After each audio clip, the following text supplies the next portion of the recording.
the United States of America and to the republic for which it stands, one nation, under God, indivisible, with liberty and justice for all.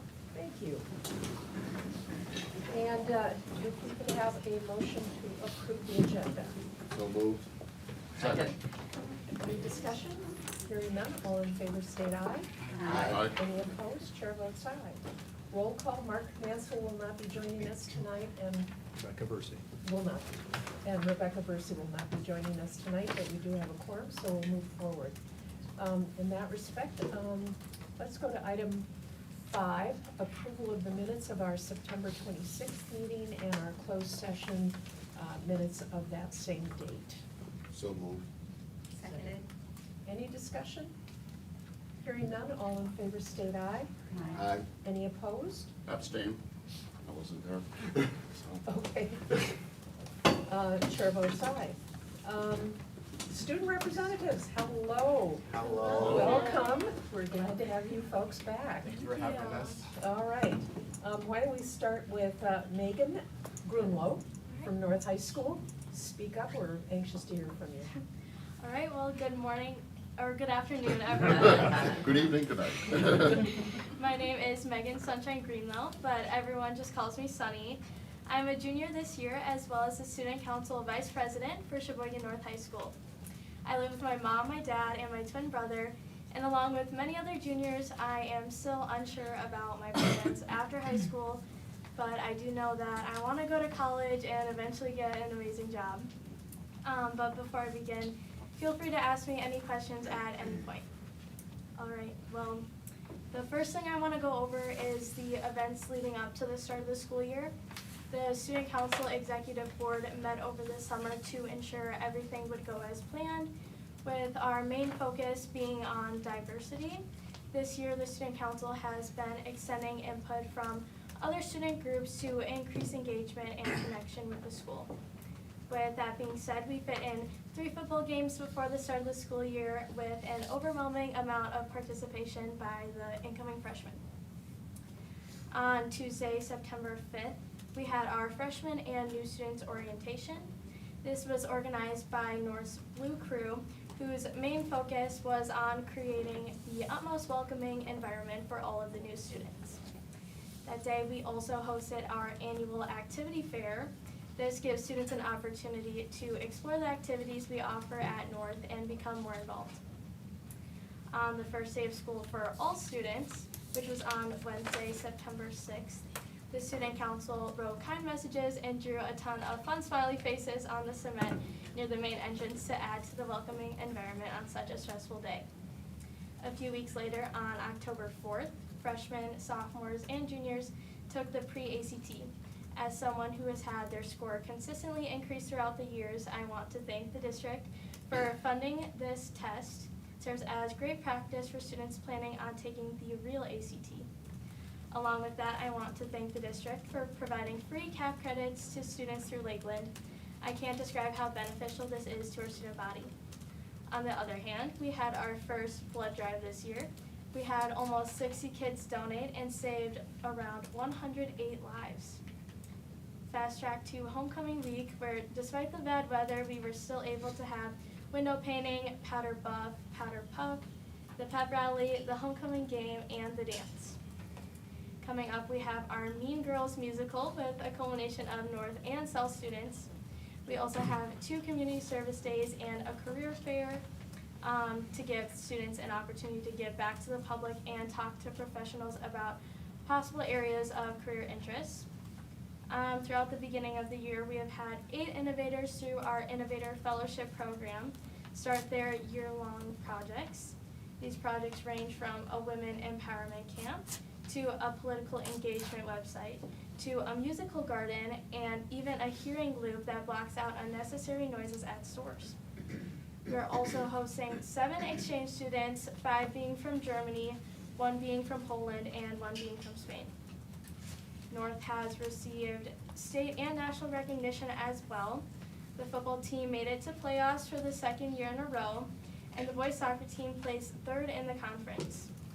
Additionally, 4 of our students, Jack Little, Jake Lesmer, Jack Retfertig, and Owen Smith were all recognized for the National Merit Scholarship based on their PSAT scores. Jack Little received honorable mention status, and Jake Lesmer, Jack Retfertig, and Owen Smith are all semifinalists, in which they are the top 16,000 across the nation and being considered for the National Merit Scholarship. Ultimately, I am filled with gratitude for the opportunity to share the positive changes and progress to our school. As a school board, your collective efforts have not only strengthened the academic pursuits of our students, but also fostered a sense of community. I, along with hundreds of students, see North as a gateway of opportunity, fueling a brighter future for generations to come. Thank you. Wonderful, thank you. Any questions, comments from Megan? Sunny, sorry about that. It was sunny, right? Yeah. Yeah. Good, well, never mind. Julius Spivery, welcome, and away you go. Hello everyone, my name is Julius Spivery and I'm from Sheboygan South High School. I have 6 siblings. My mom works at Azora. I live with my oldest brother who's currently also in college. He attends Oshkosh but online. And my dad works in a factory in Chicago. I've been on the varsity cheer team for the last 4 years. I've been on the varsity track team for the last 4 years. We just started off at our school, a men's volleyball team, and I was on there. I was a varsity player. And then I've been on varsity football for the last 3 years. I am the president of a club at our school called Interact. I'm also in class officers. I'm on student council executive board. I'm the red team co-president. I'm a peers for peers leader. I've also been on prom committee, Beats and Follies, BSU, which is also known as our Club Carter. I'm the school store public relations, and I'm also in Spanish club. After high school, I intend to go to the University of Minnesota Twin Cities. On October 7th, me and a fellow person from my school, Lee Thompson, committed verbally to Minnesota for cheer. I would like to go to Minnesota Business School and major in entrepreneurial management. Sorry about that. As you may know, all of our fall sports are basically wrapping up. Football was very successful. We had 14 of our players make FRCC All-Conference, and we ended our season with 4 out of 4 conference wins and 5 out of 6 overall wins. Like I said, this is the men's volleyball's first year. It was very successful, ended our season with 1 out of 4. And for girls volleyball, we finished with our overall record of 4 out of 25 wins, and we had a record of 1 out of 8 conference wins. Our senior, Leah Mora, was an honorable mention in the FRCC. Sign me out. Oh, it's signed me out. Stop. Sorry. Emma Anderson led our team in aces with 35, and she had the best serving percentage, which was 94.4. Naomi Harder led our team in kills and also in aces with 103, and also blocks with 32 blocks. Emma Anderson had 128 assists, and Bianca Schneider-Wendt had 117 assists, with Vina Lau having 218 digs, and Caitlin Lee had 107. Our girls swim team isn't quite over yet. They still have about 2 more weeks left. We've had a lot of high place finishes at some invites. Our sideline cheer team and dance team has been a huge support for our football team and our soccer team by cheering on them at the sidelines and halftime performances. Our boys soccer finished with an overall record of 5-13-1 and 2-6-1 records in the FRCC conference. We've had an honorable mention, Kayla Weesaw, for cross country, and there was a lot of PRs. Our girl tennis had a 1-8 record, and 2 freshmen got recognized. Yarel Roman Sanchez, which is a freshman, was the number 4 in singles. Her record was 4 out of 5, and Nozomi Nichols was the number 3 in singles with a record of 3 and 6. Next, I'll be talking to you about some clubs and some events that has happened at our school so far. Red Team met this summer to help prepare for our freshman orientation, which is very successful. We basically met and we talked through some team bonding and also some icebreakers we can use on freshman orientation, and we called all of the freshmen so that they're ready and like they're prepared for freshman orientation about what they needed to do, where they enter, and every little thing they need to know about. And now we're working on a community project, which mine is going to be something that has to do with like a food drive. We've also had homecoming, and our theme this year was Go Big or Go Home, Las Vegas. We started the week off Monday with the Power Buff. It keeps signing me out, I'm sorry. And Tuesday was outdoor movie night, but it got postponed and got moved inside. And then Wednesday, I'm sorry, kicked me out. Wednesday was the Power Puff, but due to the weather, it got canceled. And then Thursday was our boys and girls volleyball game. Boys went against North and girls versus Bayport. And Friday, we started off with the pep rally during school, and after we had tailgates and food trucks, which was very successful, a very good turnout. And after was the North versus Manitowoc's football game, which took like 2.5 hours to 3 hours. It was crazy. I loved it. And some of our spirit days were Adam Sandler Day, Neon versus Pastel, White Light, Dress as Your Type, and our Lucky 7 Day, which is also known as Red Day. This was very successful with the help of our student council at South. The next big project that student council is hosting is the blood drive on the 30th of October. We also, on October 14th, HYSO, Hispanic Youth Student Organization, hosted Fiesta Hispana. Fiesta Hispana was organized by the founders of HYSO and has now become HYSO's main event. Fiesta Hispana is meant to showcase and promote Hispanic culture at South High School, but in the greater community of Sheboygan. This is done by inviting Hispanic-owned businesses to promote their business at the event. There's also a kid craft which is provided to show the beauty of the arts and present and the culture. This year's event was a huge success with a major turnout from the community. This is also an amazing way to bring the community together and celebrate Hispanic culture. Next is Peers for Peers. It is a student organization that helps other students in our school who are dealing with issues that they need help, but they aren't comfortable with going to adults. Peers for Peers have summer training, fall training, spring training to make sure that they stay up to date with all of the skills that they need. This group started to plan their Escape the Vape, which is basically escape room. And it like, in order for you to escape, you have to do a couple activities, and that like helps you like learn the knowledge about like why you shouldn't vape, especially because vaping is very bad. The next club I will talk to you about is Interact. Interact is an international service organization sponsored by the Sheboygan Downtown Rotary Club. Interact gives high school students the chance to make a real difference while having fun. Every Interact club carries out at least 3 service projects, one that helps their community, one that helps their school, and one that promotes international understanding. This year, Interact is hosting a haunted house October 27th, which is this Friday. It's very new. We're going to basically be going to the tunnels, going on the first floor, and going out to our courtyard.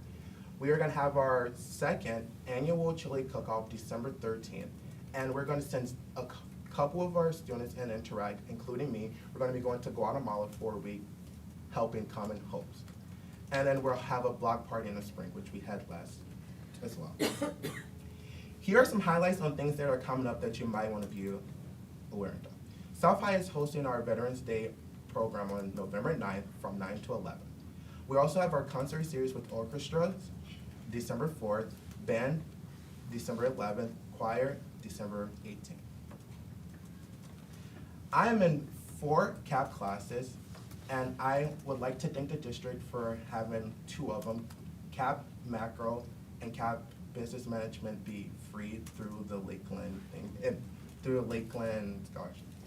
This is very good because, as we all know, college is very expensive, and this takes off the whole money aspect that's been on my shoulder. So I'd like to thank you all a lot.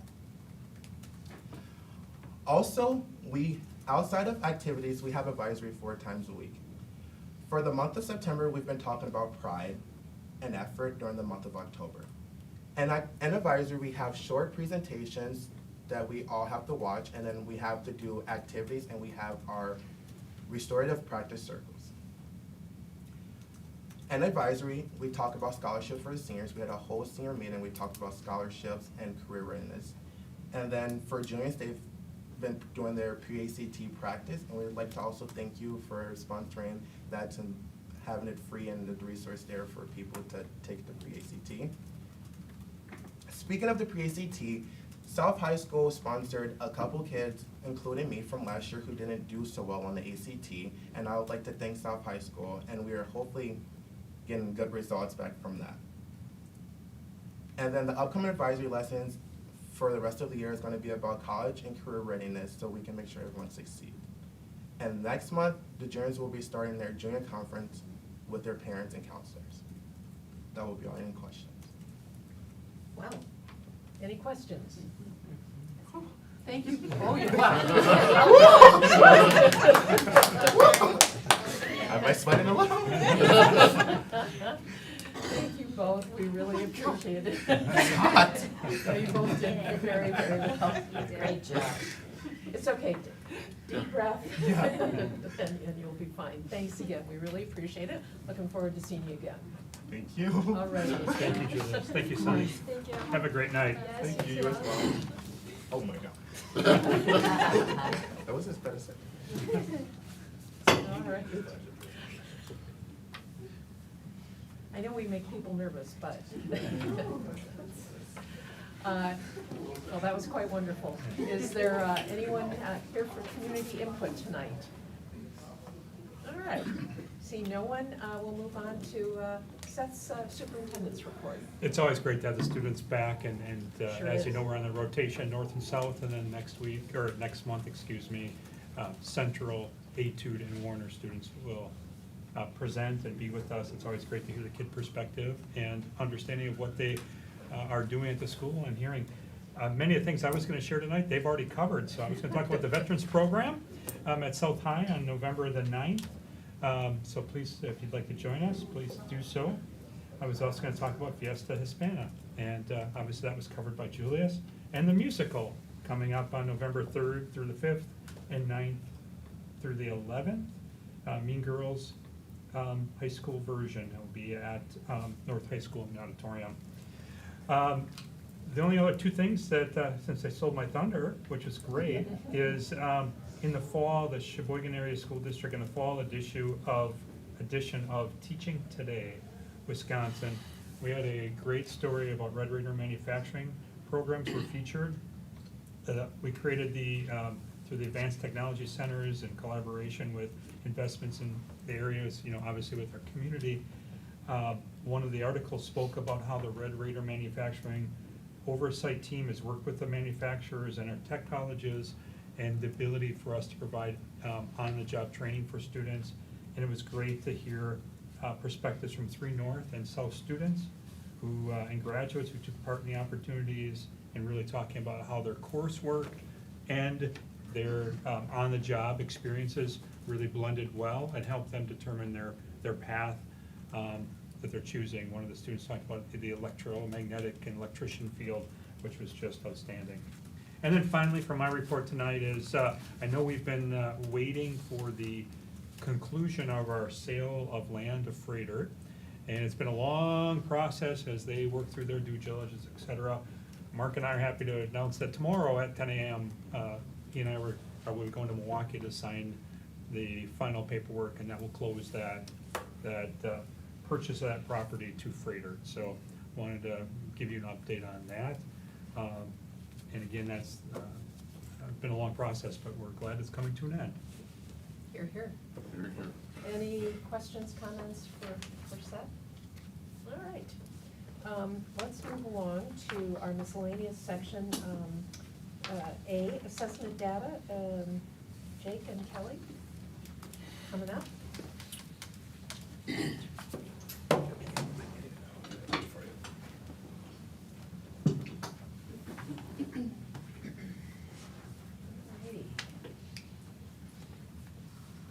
I just want to thank Kelly for all her efforts to put this presentation together for you tonight. Every year, this seems like it gets a little longer as we add things that we get feedback on and things of that nature, but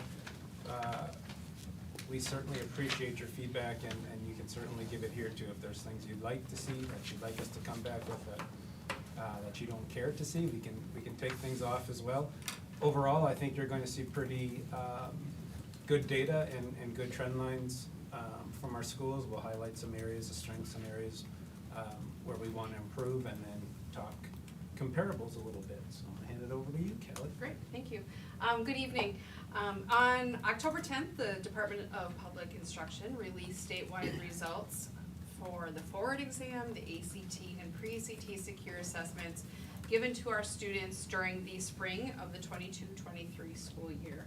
Overall, the Sheboygan Area School District, like Jake said, is seeing a positive trajectory in our assessment scores, so I'm excited to share those with you tonight.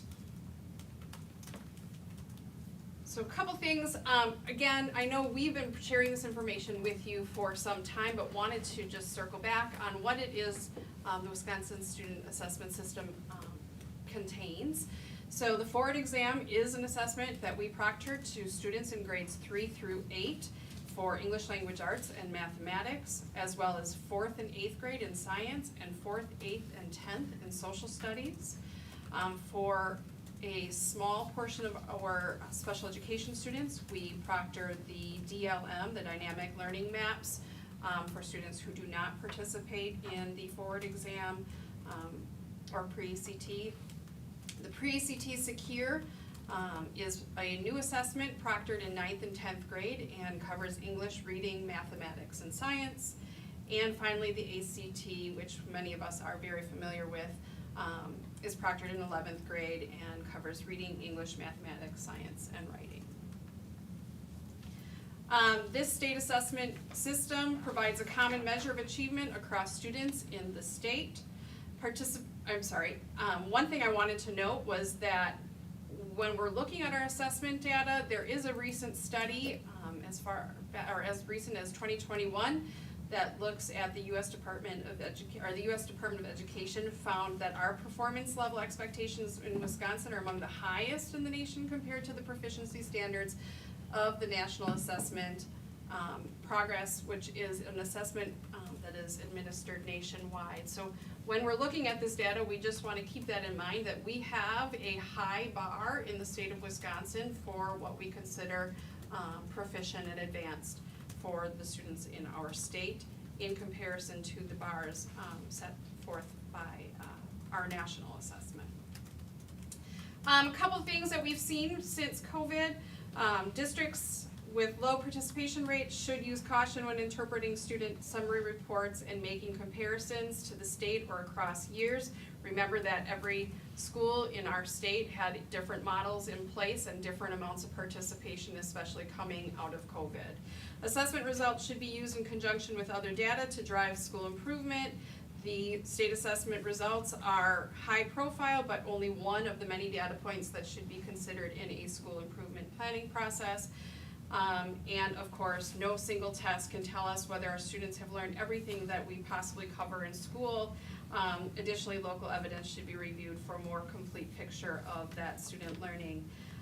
For this reason, and to better understand the needs of our students, the district also uses our internal leveled report cards containing multiple measures that also help or include these assessments in them. Moving on to the ACT. Again, the ACT, what we see is a rebound in scores from that 2020-2021 school year. The ACT is often used as a college admission, scholarships, and course placement. It is required for 11th graders to take that regardless of their plans after high school. Conversations throughout the school focus on how to build value in this assessment, looking at ways to encourage students to participate, particularly students who are not planning to attend college. So I did include here a percentage of students that did not participate in the ACT this previous school year. Again, just noting that anytime that we have under 95% participation, we just want to use caution looking at our data. Yes. Just a quick question. So when you say, for an example, North High, 8.1. Right. So 90 only 8% of the students did not test. Participate, right. So when they talk about lower than 95%. Right, so what we're saying is so they have approximately 92% of their students participating, so they're under that 95%, so it just says, use caution when you're looking at that data. Okay, thank you. Yeah. Do you have questions, Charlie? I- I would like, if we can do that, just because otherwise we may just branch off into all this interesting, these data, and so, if that's okay with everybody? Absolutely. All right. And I know there's a lot here, so absolutely. There We is. can always come back. Again, here is the breakdown of our state data compared to, and then our district, and then our high schools, all listed here on this chart. The DPI created their own proficiency cut scores to align the ACT scores to the common performance levels that we're familiar with. Implementation of pre-ACT in fall, we believe correlates to an improved ACT scores here in our district. ACT told us that was gonna happen, and we believe that that is correlated to what we're seeing in the increase in scores. If we look at the increase specifically, we look at math and we see that the state dropped 1.3, while our district rose 6. On those scores, ELA state rose 1.4, the district rose 13.4 in those scores. So we are seeing some nice improvements with ACT. The data that we more often utilize is the average subject area and composite scores. English scores for this cohort of 11th graders rose 1.6 compared to last year's cohort, while composite scores rose 0.9, and math and science scores each seeing a 0.8 increase, with all scores showing a positive trend for the district.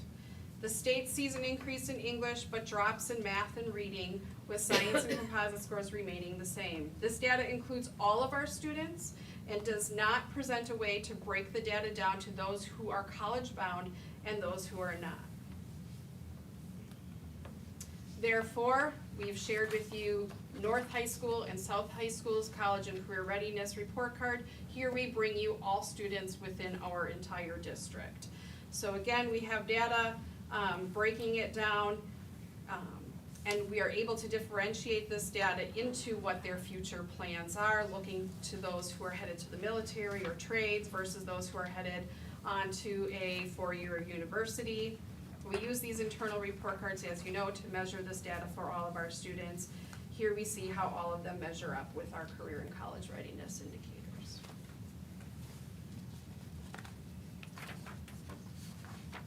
Moving on then, we just took a snapshot of our students who have decided they would like to go on to a four-year college. This tool breaks that down and indicates their readiness for those college indicators as well. Moving on then to pre-ACT secure. So I always feel like I have to put this on here because you'll see the gap in the data. So just a reminder, we did not test with Aspire in the 1920 school year because that was when COVID hit. So that is just the reasoning for that data not being here. But new this year, this past school year, we proctored pre-ACT secure, which replaced Aspire for the state for grades 9 and 10. It is composed of a multiple choice questions and is administered online, except for our students who require accommodations. Looking at Aspire data here, again, we see some positive growth in ELA for the state and the district, and a slight decrease for the state and district in math from the previous year's cohort. As our students mentioned when they were presenting, we are proctoring it's a practice test, if you will, to prepare them for the ACT. So our students in 9th, 10th, and 11th grade continue to take pre-ACT in fall. That is different than pre-ACT secure, which is the state required test that they take in spring.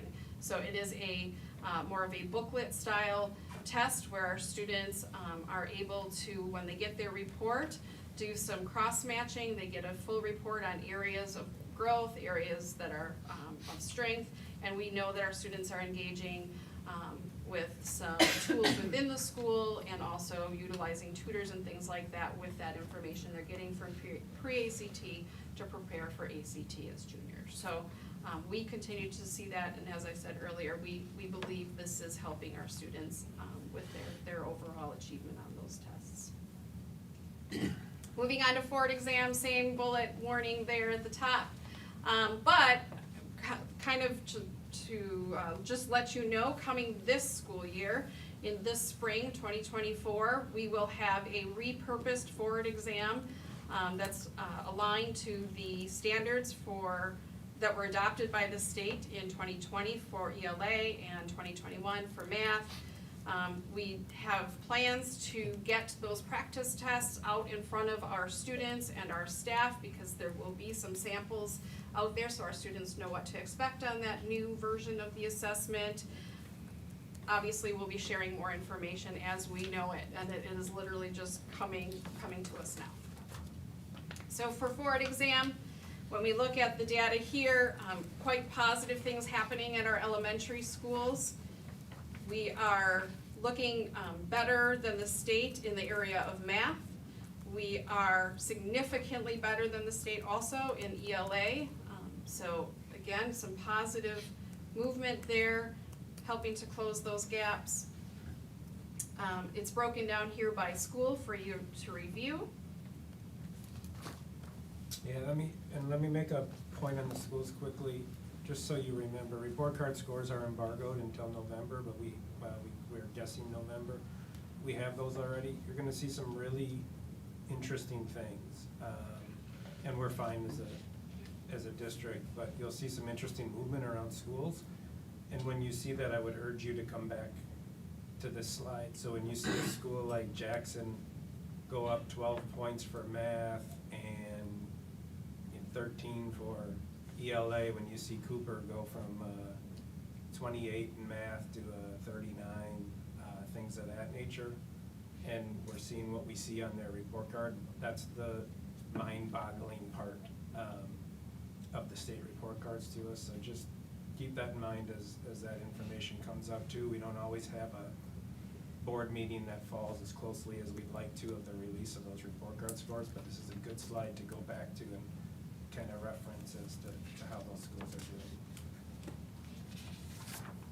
doing. Broken down also for our middle schools, so you see the state averages for 6 through 8, district average for 6 through 8, and then broken down by the grade levels, and then continuing on into the specific schools on that next slide. Again, the assessment is just one point of data when we look at our schools and what our students need. Like the high school, we have an elementary report card and a middle school report card that also helps us to identify all the things our schools are doing to ensure that students are college and career ready. And just a couple slides here that we used really, I think helps make all of this make sense to you. And one is just understanding the demographic of our student population and what that looks like in terms of an apples to apples comparison. So it's really hard to compare districts with each other when the demographics look so different. So this helps you understand a little bit about what we look like compared to the state averages as far as the percentage of students that are ML or students with an IEP, and then how those students typically fare on the state test. More importantly, we do the cohort data, and this is beneficial just from a standpoint of what we're doing here is we're taking our current 12th graders who tested in 11th grade, and we're showing where they were in 3rd grade. So it's a cohort, it's those exact same kids, minus a little bit of movement, right? But it's probably the best comparison we have from that standpoint of what our kids who tested in the ACT, the last state mandated test that they'll take, what they did in 3rd grade, the difference between those grades or those cohorts from 3rd to 11th grade in ELA and math, and then that last column just makes it easy for a comparison. We just average ELA and math together. So when Kelly started the presentation talking about how Wisconsin has such a high standard, you're ending 11th grade with a cut score in the ACT that says you have a 70% chance and 80% chance of scoring an A, B, or better in your first college class. That's how ACT sets their cut score, right? So you're ending at a very high level. So I don't necessarily worry about whether we drop X amount of points. I worry about the gap between us and other districts, because that helps us understand our growth compared to students' growth in other districts.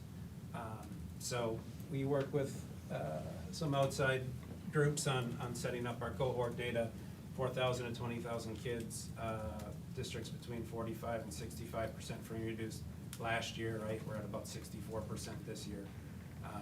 And here's how we compare against those districts. So you can see we fare the best as far as average, and do really nice with ELA and obviously with math. I think we're first for ELA and second for math. So that's a good place to be. And then we're also showing the cohort data for our county schools.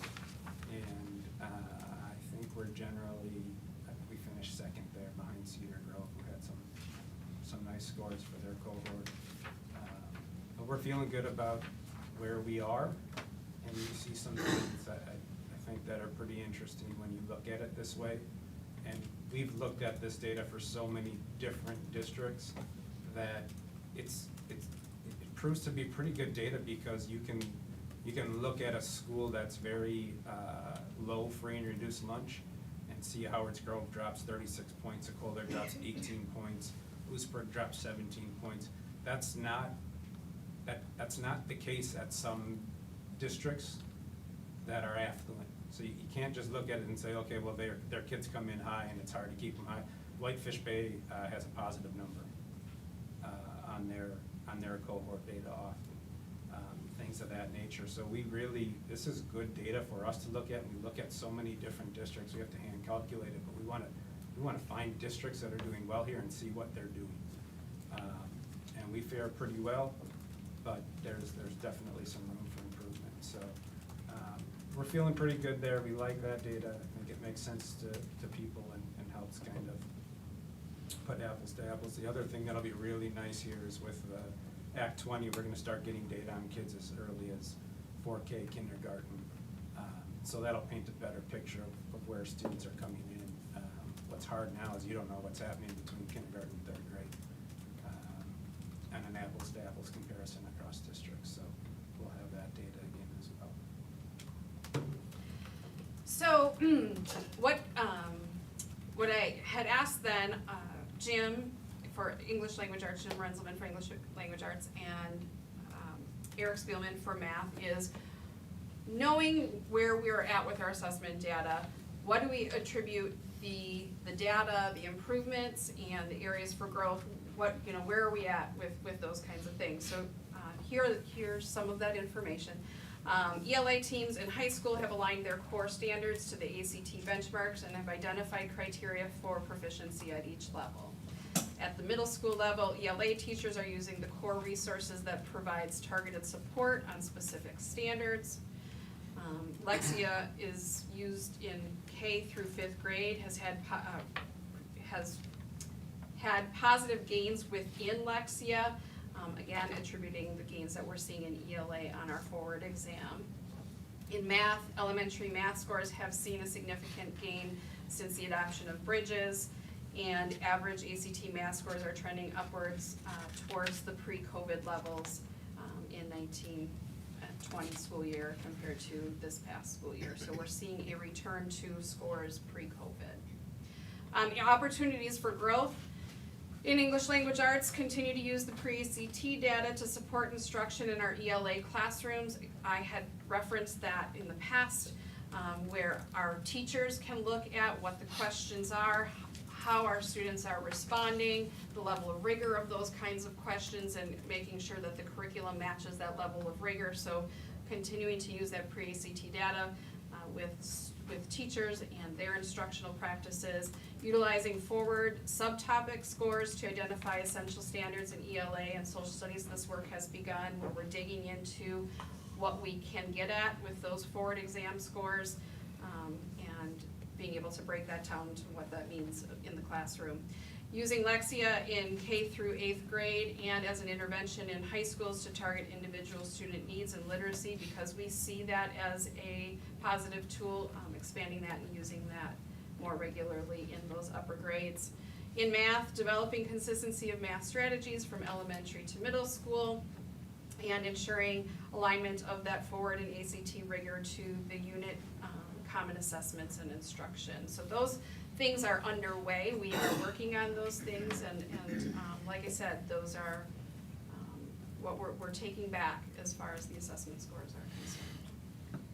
Questions? Kay, you are up first. I was just wondering, I'm looking at participation rates in the testing. Why would a school like Etude have 23.5% of their kids not take the test? Sure. So, Etude as a school has had that challenge for some time. The parents there are, I don't know if they're more aware or they just are aware of the option to opt out. And so what they are seeing is a higher rate of parents opting out of participation. It is not for lack of trying to get families or students to participate, it's just they have a higher percentage of parents that are opting out of that So assessment. we know it doesn't matter at Marquette, and they just sent Seth a letter today for direct, what are they calling it, direct enrollment? Direct enrollment, UW system, most of the UW schools, where this will not, ACT will not be a factor considered within that. So you see this disconnect, State if you required will, assessment. with what we're assessing kids on a requirement, to which was initially set up to be a college entrance exam, to which now colleges are not requiring. I say you got kids saying, it's meaningless to me, and or.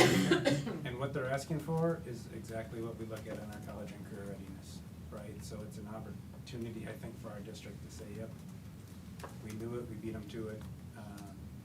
Been doing it for quite some time, and the same things that we're pressing on our kids, their GPAs, highest level of class pass, CAP, et cetera, is what they're wanting to see for admissions. Activities, community service. Exactly. As long as it doesn't hurt the kids, I'm not concerned. Yeah. I think it's just good knowledge and that people know in the community as well as you as a board. Rights report, card score. Other questions? Ryan?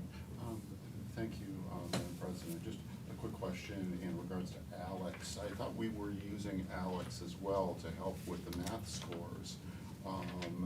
And I noticed that you mentioned the Bridges program, which is newer than Alex. Have you noticed that since we implemented Alex, I think it was a couple of years back, have you noticed that Alex has had an impact on improving kids' math scores? Eric can speak to that. Yeah, so I mean, if you go back to the slide in our middle schools, I would say, when we look at our scores at Urban, Farnsworth, and Horace Mann, you know, I would say they're holding steady, slightly moving up since we first implemented. I don't know that the gains have been to the same level as we've seen at the elementary school.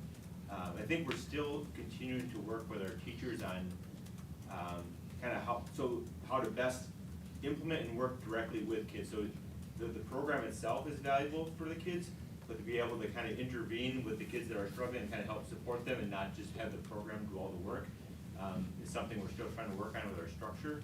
I was meeting with our middle school teachers this week, and Farnsworth is going with a model where they're kind of added another staff member to that win-period mix to allow teachers to pull smaller groups for the kids that are working on Alex and kind of stuck or at like a roadblock.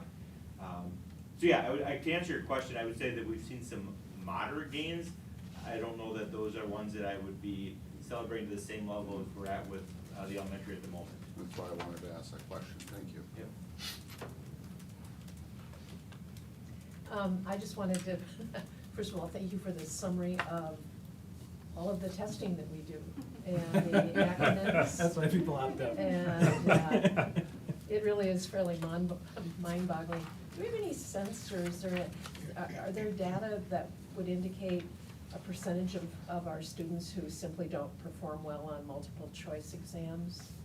That's impossible to know, and the response to that is always, every district has those students, so it becomes an apples to apples Okay. comparison.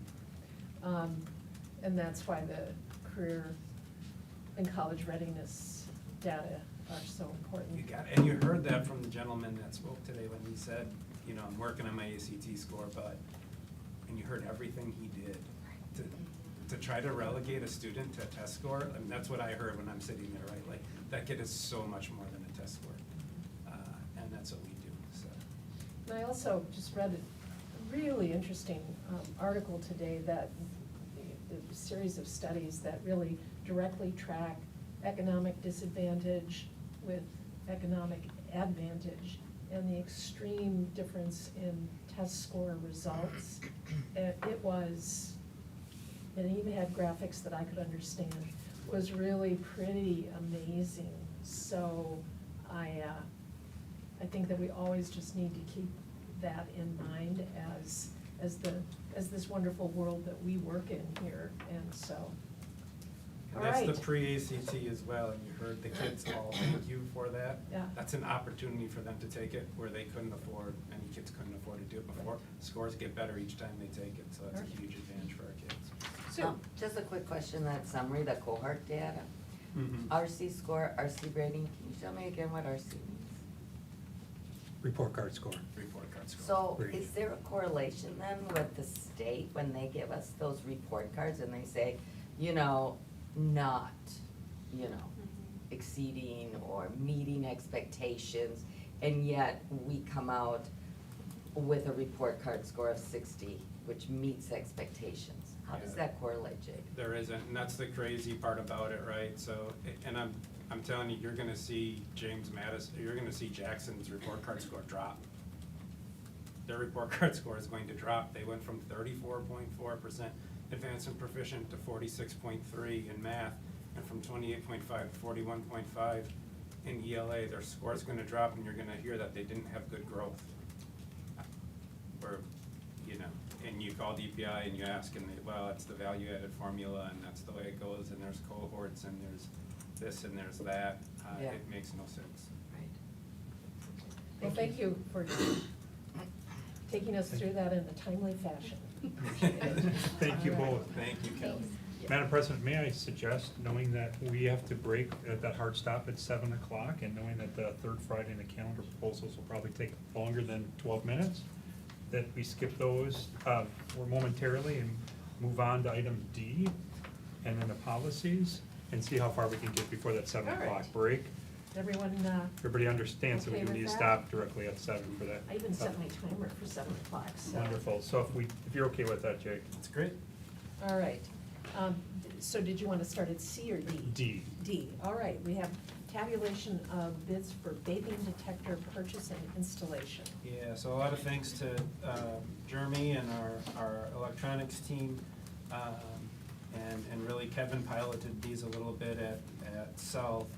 So they're vaping detectors that go into the bathrooms, and as Kevin will tell us, they are extremely effective at going off when a student is vaping in the bathroom. So I don't think we believe that this keeps kids from vaping, but I think we do believe that it makes it more difficult for kids to vape at school. It cleans up the culture and climate a little bit for kids.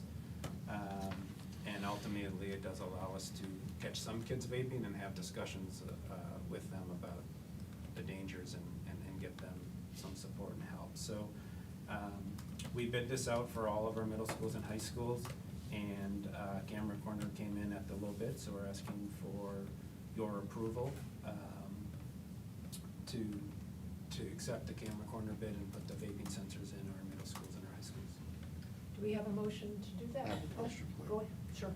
So with this hard dollar amount of $123,266.39, how many detectors does that cover? All the bathrooms at all the middle schools and high schools. Is there a flat number that's one in each bathroom? Is it just one per bathroom? One in the bathroom, yeah. And what they do is the minute they go off, our principals, anyone who's set up on the system gets a push notification onto their cell phone. And they can get down there, and obviously we have cameras pointed at the entry and exit of the bathrooms as well. Well, so they actually get them on camera as well. They'll get them on camera coming and going. Got it. All right. Could I have a motion to authorize the entering into a contract with Camera Corner Connecting Point? So moved. Second. Any other discussion? Hearing none, all in favor state aye. Aye. Any opposed? Chair votes aye. Motion passes. It has been our process in the past on second readings to amalgamate all of the second reading policies. Is that still good, Scott? Yes, it is. All right. So I am looking at policies that start with paragraph E that go through P. paragraph P. Does anyone have an objection to taking those together? All right, Hearing none, could I have a motion to adopt those policies? So moved. Second. Is there any discussion? Hearing none, all in favor state aye. Aye. Any opposed? Chair votes aye. All right. Kay, we have 9 minutes. Do you think you can get through CNI? Absolutely. All of the matters here are for information and discussion. The Lego and coding thing was very cool. We got to practice and try some things. And also we got to see a video of kids doing it in our local classroom, and they looked absolutely delighted. So I think this is a wonderful thing that the district is doing. Does anybody have any questions, concerns about Lego coding K-12? Okay, number 2 was the summer school report. Again, for information and discussion, the enrollment is up considerably, so that was very positive. We went to the ability to enroll at 1 week at a time, which really worked well around parents' schedules, so they didn't have to commit to a large block of time. We could find weeks that worked for their kids. The only downside that they're targeting for next season is we did have some high school kids who were supposed to come to remediation who never showed. And they're gonna work on the front end of that with the counselors to make sure that the kids who sign up actually do intend to come, so we don't staff for people who aren't there. Any questions about summer school discussion? Thank you. And the last was the bullying report, which is required each year. There's lots of numbers there included in your information. And there's some clarification on terms, because bullying is a very specific thing. So if you ever want to know what the definition is of harassment and so forth, a lot of good information in that. Any questions about bullying in the report? All right, very Thank good. you all. I think we can speed through to human resources. I can Mark is probably- not here, but Yeah, I can do that. Just number 1, appointments. Madam President, I would request a motion to approve the appointments in number 1. we have a motion to approve. Is there a second? Second. Any discussion? Hearing none, all in favor state aye. Aye. Any opposed? Chair votes aye. And number 2 is separations for information only, and that's all. Thank you. Very good. Facilities and recreation, Ryan? Thank you, Madam President. I asked Seth to provide a 90-minute long report on facility permit report. He respectfully declined, and so that is for information only. And I believe next month, John will be presenting to the Facilities, Recreation, and Theater Committee, capital fund balance expenditures, and that's my report. All right. We have 6 minutes left. Let's speed on to finance, Sarah. Thank you, Madam President. Number 1 of the Finance and Budget Committee, 1 through 5, Fund 41 Capital Project, Statement of Cash Flow, Revenue and Expenditures Report, Budget Revision and Transfers of Appropriations, Fund Balance Designation Discussion is all for informational. Number 6 is changes to the health reimbursement arrangement. The committee is recommending that we approve it. It is just a revision or adding to the current plan that we have. So administrators would increase by 500, teachers would increase by 500, and support staff would increase by 250. All right. Do we have a motion to approve that change to the reimbursement procedure? So moved. Second. All right. Any questions on that? Concerns? All right. Hearing none, all in favor state aye. Aye. Any opposed? Chair votes aye. And gifts. And gifts. So we did want to shed some light on the 2, granted, all of them, we're very thankful for those monetary donations, but we wanted to send a special recognition to Michael and Stephanie Larson, who gave a $6,000 donation, monetary donation for the Homeless Family Fund, and then also the Kohler Company and $3,000 to the Sheboygan Theater Company. All right. I'll consider that a motion to approve those gifts. Second? Any discussion? Well, with our thanks, all in favor, state aye. Aye. Any opposed? Chair votes aye. Well, hot diggity, we've got 4 minutes. Committee of the whole, did we want a longer discussion on FlexMod, or we can just go ahead. All right, Santino, take it away. Thank you, Madam President. So everything going through for, obviously, protocol, and then item number 5, the South High Flex Mod schedule review. We had some in-depth conversation. Thank you, Mr. Formolo, for bringing that information to our attention. So there's a lot of information to digest. I just say go back through the information that's posted and review it and come back to it later. That's it. Anyone have any other questions or comments? Are they scheduling any for further discussion on the flex one? Sue, do you just want to speak up? I just said it. I'm not sure everybody heard. Did everybody hear me? I didn't Is there quite any get further, everything. sorry, I have a little cold. Okay. Is there any further discussion on the flex one? We didn't come to a conclusion as a board, but I think we would definitely bring it up if there's more concerns or questions. Okay, thank you. All right. Well, Should we take a it's a 3-minute break. I don't think it's worthwhile. Can I just turn it over to Seth for the legislative roundtable? I give you 30 seconds or less. Continue to meet with the legislators once a month, talking about those issues that pertain to schools. 2 big things we've talked about. One is the school start date. We're hoping to get some traction around being able to start before September 1st.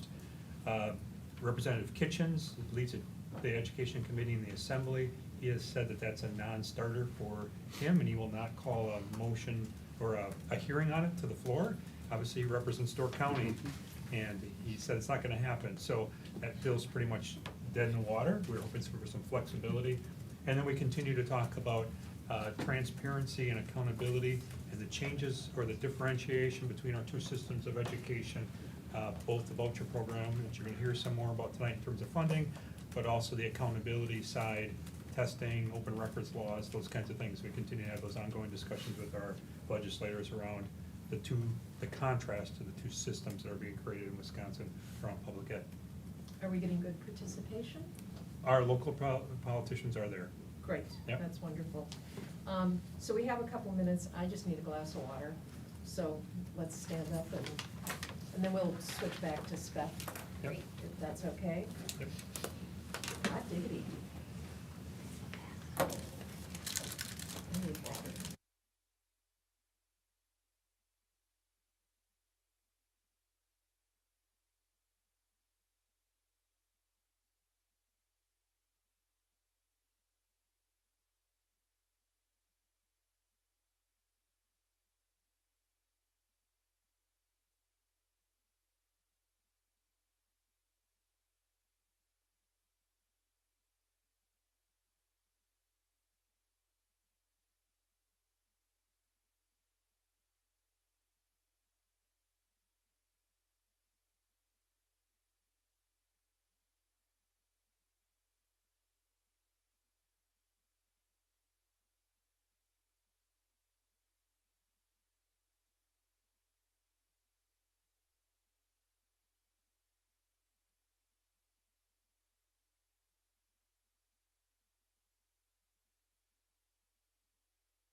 Great. So I just wanted to give a brief introduction to this report. As we finalize the original budget here, of course, we're almost 4 months into our fiscal year. So the budget cycle starts in November, and in April, of course, we come to the board with recommendations, and we do a bulk of that work building the budget, making those budget decisions between April and then in June, when the board passes a preliminary budget before our July 1st fiscal year start date. So So tonight's really more of an opportunity to talk about certain things within our budget. And it's used more as an education process. As I present to the board, it's really, though, a basis for education that we want to do for our community and taxpayers around how schools are funded and some of the challenges that we face.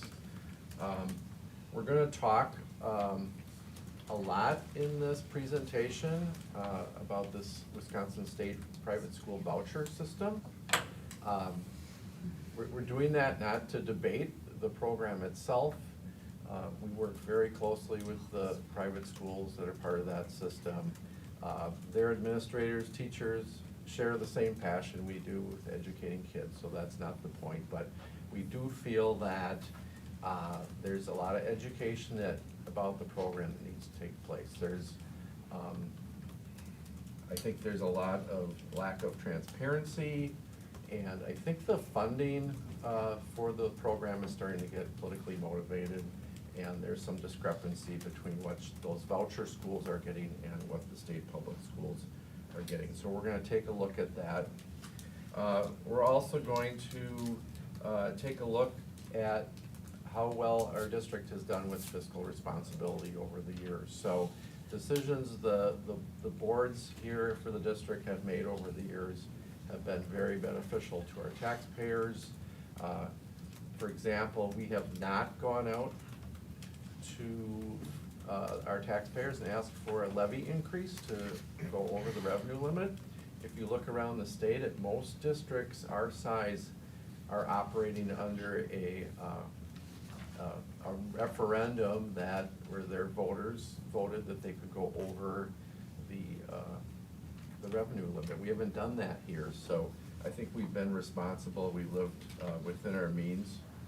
And we're also going to talk about what we've done around our debt levy and our borrowing practices that have been a benefit for local taxpayers in the district. So with that, I'll just go through the presentation.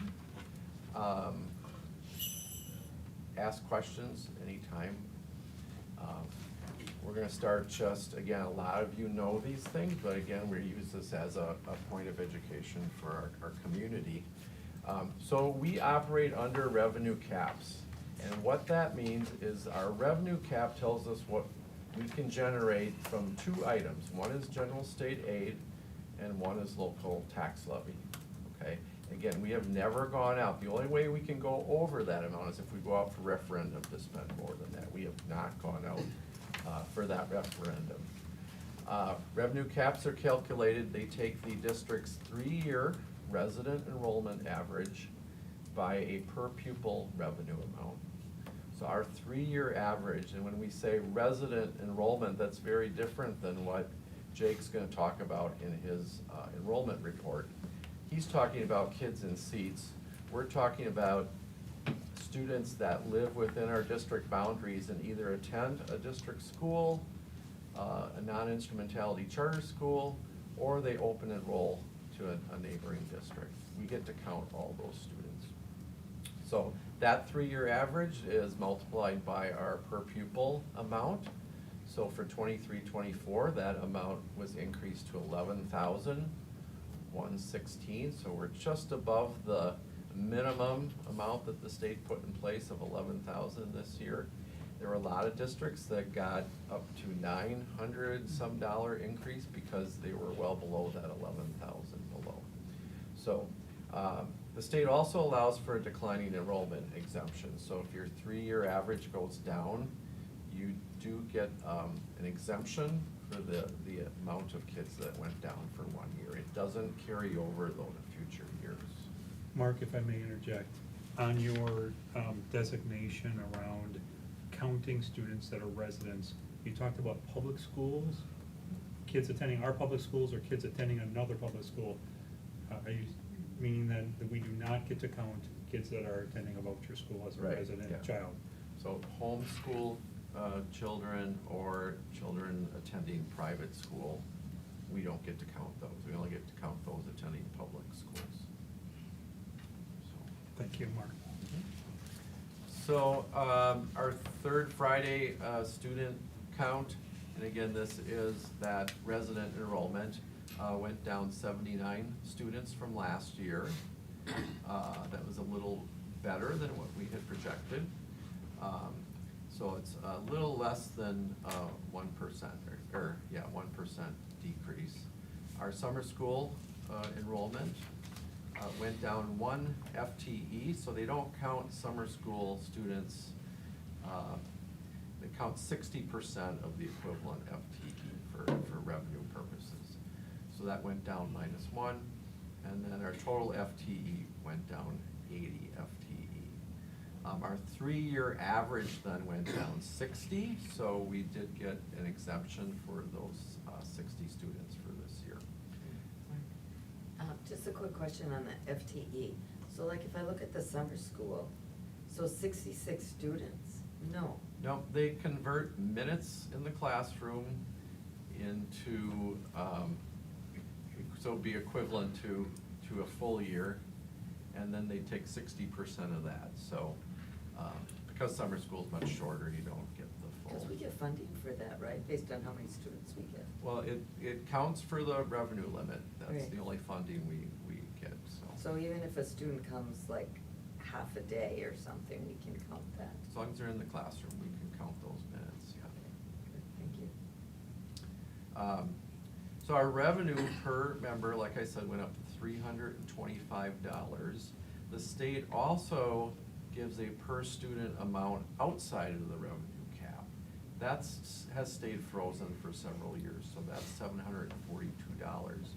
So if you combine those two, we still only got a $325 increase, was about a 2.8% increase in the revenue limit per kid. So compare that to the CPI last year of 8.1, you can see creates quite a problem in the budget when just to do what we did last year cost 8% more, but the state's only allowing us to go up 2.8% with funding, so.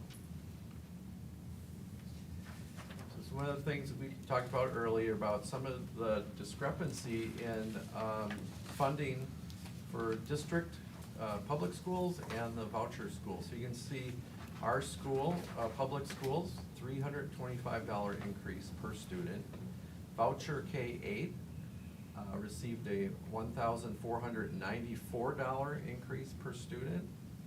Special need vouchers went up almost $2,000 per student. And the high school vouchers went up $3,342 per student. So there's some great inequity with the funding that's happening between the public and private education. You can see now the voucher for 9 through 12 is at $12,387, quite a bit higher than what we're receiving as a public school. And even though the K through 8 looks a little less when you average all that together and take out what we pay for special ed programming, right now the voucher schools are getting more per student than public schools. This is just our enrollment trend. So we've seen a real slow decline in enrollment, and we do, looking at demographics of the city, we do expect a slow decline to continue for some time. This thing is looking at that 3-year average, so you can see for this year, the 9,747 dropped off from 2020 for that average, and it was replaced by a lower 9,567 for 2023. So next year, we would also be declining enrollment unless our enrollment would come in at more than 9,708, which is the 2021 enrollment that will be dropping off next year. So general state aid is pretty much determined on how much property value per student you have in your district. So our equalized property value in the district did go up 16%. That's actually higher than the state average. That doesn't mean that's all new construction though. We know that home prices in general are increasing. So as houses get reappraised and that value goes up, it's kind of artificially moves the property values up. It's really new construction that really helps with property tax when you have new construction, because it spreads that levy amount over more people paying for that. So our general state aid went up 1.9%. The latest biennial budget got rid of the state aid to high poverty districts, so we won't be receiving that. That again was just for tax relief. Also, the state is increasing the school levy tax credit that shows up on an individual's property tax. So normally that money would go into state aid. It would be equalized to districts that have lower property values. By putting it on the school levy tax credit, it's not proportioned by equalized value. So I think it's the districts that are a little bit more wealthier will benefit more by having it on their tax levy credit. So for our school district, we would have got 1.35 million more on our general state aid that will now be going to the school levy tax credit. Had the pool of money that went into this gone to general state aid, our local taxpayers would have seen more tax relief because we're a more heavily aided district than the state average.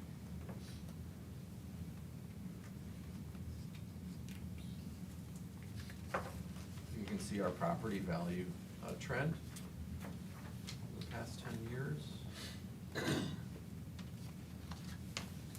And then our general state aid trends. You see last year we went up 5.9%. This year, much lower increase of 1.9. And again, part of that because they put money in that state tax credit.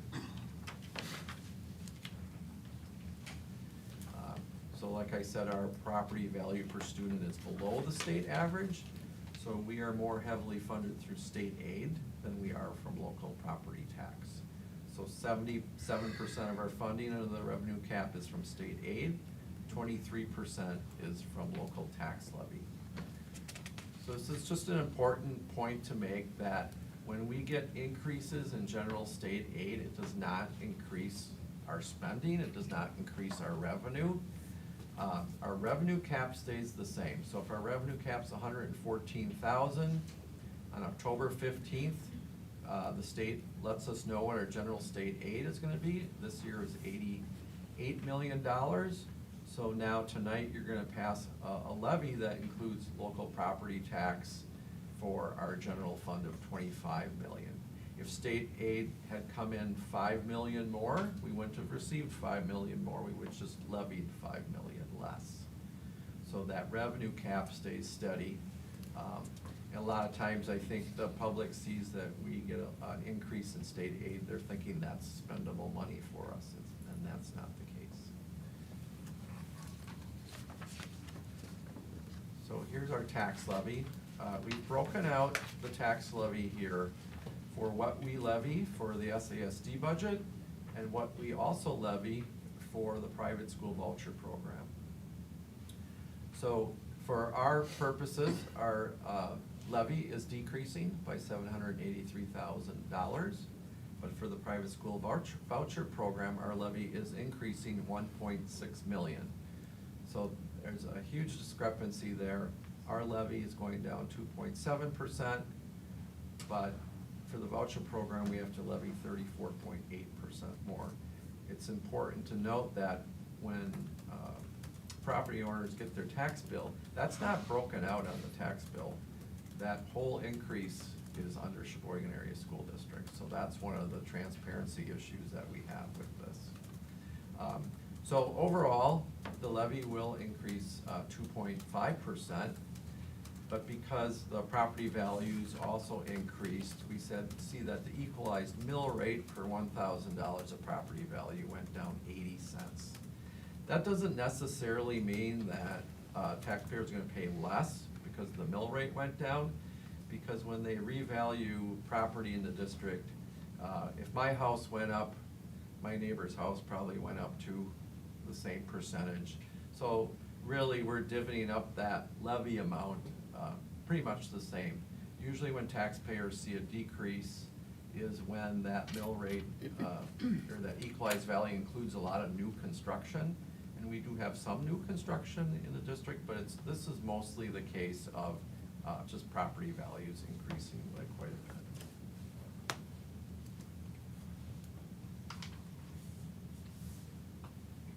And then this is all the different funds that we levy for.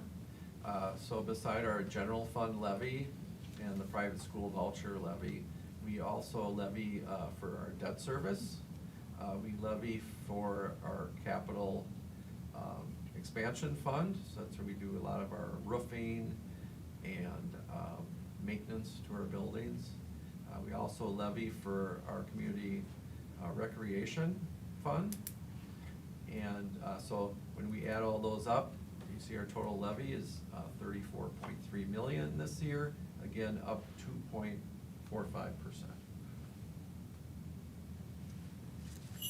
And this is just a comparison of since the private school voucher levy was put on public school districts. And it's rather glaring what, since 2016, the changes in our levy, you can see they've gone down every year since 2017-18, and then you can see the private school vouchers have gone up significantly over these last years since 2017. So what was a $445,000 taxpayer levy in 2016 has now become a $6.2 million levy. Just in 8 years. Yes. And here's our, just our tax levy trend over the last 10 years. And then our equalized mill rate trend. So you can see that's been going down as property values have been going up. And we have had new construction within the district too. Here's a summary of all our budgets. So we have our general and special education funds combined there.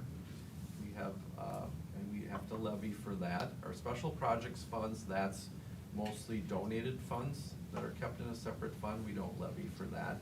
Debt service, we do a debt service levy. This is referendum debt, so this was for building expansion. Most of that debt is from our last referendum we went out to. We did several building projects around the district. So that levy, we levy for that. You can also levy for borrowing that you did not go out for referendum for. We did that with the funding of the HRAs, and that debt is paid off. That debt falls under the revenue cap, so but we don't have any levy for that type of debt anymore. Capital projects funds we levy for, and then community service funds we levy. Food service is a separate fund that we do not levy for. That is self-sufficient. Next couple pages are just a summary of the budget that we'll be looking to pass tonight.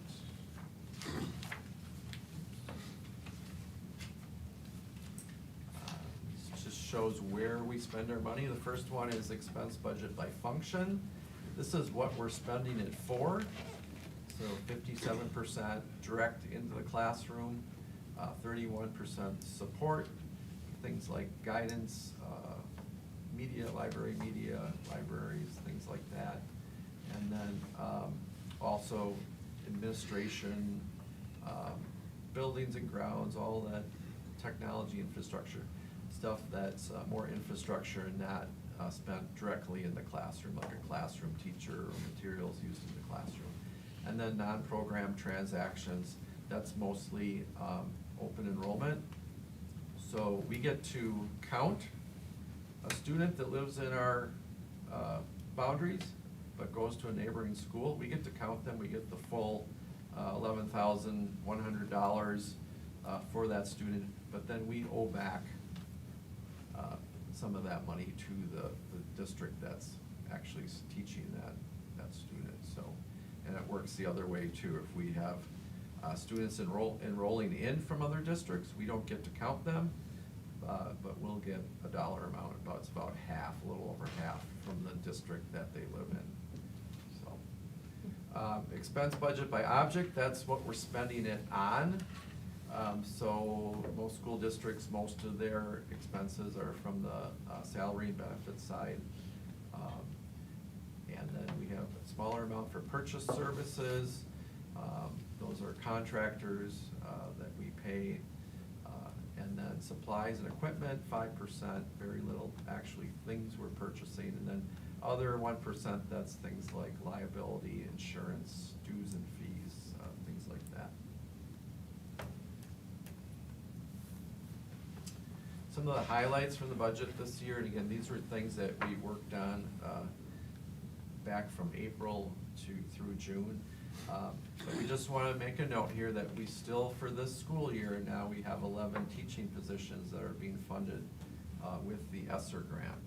So that ESSER grant will not be available for next year. So through attrition or if we have lower enrollment, that we're able to have some FTE reductions in teachers because of enrollment. But we probably won't get to 11. So those that we're not able to lose through enrollment, those would have to go back in the budget then. So so just that's one of the things that we'll have to get back in the budget for 24-25. Last year, for example, we had 3 FTE, or for this year, we had 3 FTE teacher positions that were reduced because of enrollment. So going forward, if there's another 3 next year, you can see that'd be 8 teachers' salaries and benefits we'd have to roll into the budget for next year. We're going to have a 5% medical insurance premium increase for 2024. So that's very good news. The increase is well below medical inflation. So that is, we're self-insured, and that's one of the advantages we've had in our budget is our medical costs have gone very well. We had a total teacher group salary increase of 4% this year. We had a 4% increase for administrators and support staff. And then the board approved an additional 4% for all our non-casual employee groups that was paid out of fund balance for this year. And that stipend was really in lieu of the salary increases falling short of the 8% CPI increase. So our total education fund budget had an increase of 2.3% this year. We talk a little bit about fiscal responsibility, and one of the ways we do that is by controlling our benefit cost. So our wellness program is quite robust. It's recognized around the state as one of the better wellness programs. And we have had a lot of districts talk with us to see how we got to where we're at, and they're trying to model a lot of what we're doing. Over the last 10 years, medical inflation has averaged 8% increases each year. During that same time, our premium increases have averaged 2.8%. So that's a significant difference, and it translates into a lot of money, millions of dollars that would have had to gone towards benefit costs that we can now put in the classroom. Also wanted to note that back in 2019, Wisconsin Taxpayer Publication noted that among the 15 largest school districts in the state, that we were the only district that had fully funded its retiree health care benefit. So that's, we did that through the HRAs, and like I say, that debt is paid off, so that was a great decision that the board made at the time. District debt service, so we currently have 4 bonds that mature from 2023 through 2036. We have $27.5 million remaining on those debts. State statute allows for debt up to 10% of the equalized value of your district. So the big pie here is our debt capacity. So 10% of our 5.6 billion property valuation would be 563 million. Our total debt right now is 27 million, so that tiny slice is just what we're using out of our debt capacity is allowed by state law. Not that I would ever suggest you borrowing 536 million. So we have done a really good job with debt management in the district, and that's, you know, prior boards, the current board, we've always made good decisions, that we carry a decent amount of debt and not over borrow. Moody's bond rating is AA2, so that's a very good position. It's slightly stronger than what the median position would be for U.S. school districts in the U.S. In the Moody's report, it references that we have a very healthy financial position and we have a very small debt burden for the district. Last April, we prepaid $4 million of debt service principal. That resulted in $1.96 million savings for taxpayers and future interest payments. We do expect to come back during this year and pay off some more debt,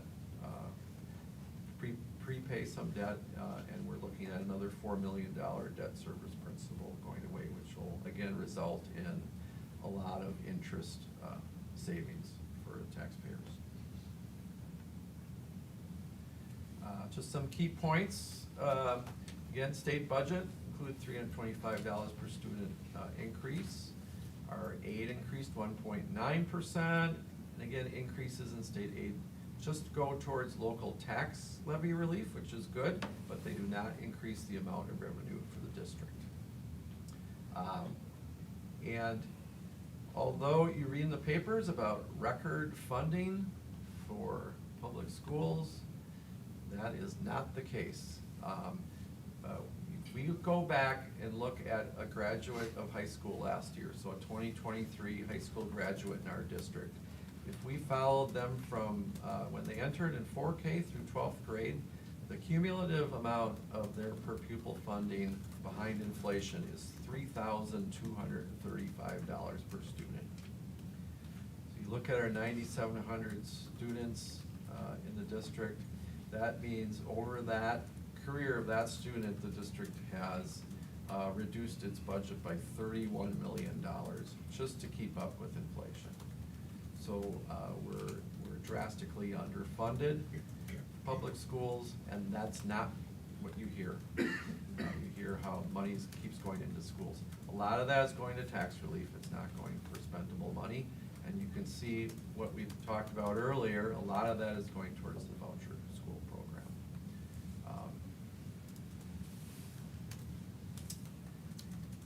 $6.2 million of our tax levy is now used to fund the voucher program. Okay, so we do not have to levy that amount, but it will be taken out of our aid. So if we don't levy for it, we have to reduce our budget by $6.2 million. So that $6.2 million, that's a 34% increase from what we levied last year. Last year, our local private schools that participate in the voucher program, they had a total enrollment of 1,370 students. 47% of them received a voucher. This year for 23-24, those same schools increased their enrollment by 35 students, but now 62 more students are receiving vouchers. So 50% of those attending those private schools are receiving a voucher. I wanna, if I may, Mark, Yeah. just interject that if you look at that, on that slide that Mark had, that had the differences of what each of the voucher payments are for a 4K to 8th grade, a 9 through 12 in special ed. When you look at and then compare that to the money that we receive per student, the average of the dollars that are going to the voucher schools, each student who is attending a voucher school, that per pupil funding is $12,173 compared to our $11,116. So the voucher schools are getting more than $1,150 roughly more per student than what we're receiving from the state. And it's my understanding that at least now the voucher payment is means tested. In other words, the family has to financially qualify, or is it totally open now? The families need to qualify once at their first application to a voucher school, whenever that was. After that, it's no longer checked or measured. So to qualify for a voucher, need to meet a certain income threshold. One time, say as a kindergartner entering, the rest of that school career at that school, they do not need to verify their income. And you'll see that, in that slide there, so those voucher schools had, their enrollment went up less than their vouchers went up. So a lot of that is just families that, because they keep raising the qualifying, family income. So a family that didn't qualify the previous year now qualified this year because they keep raising that income amount, so.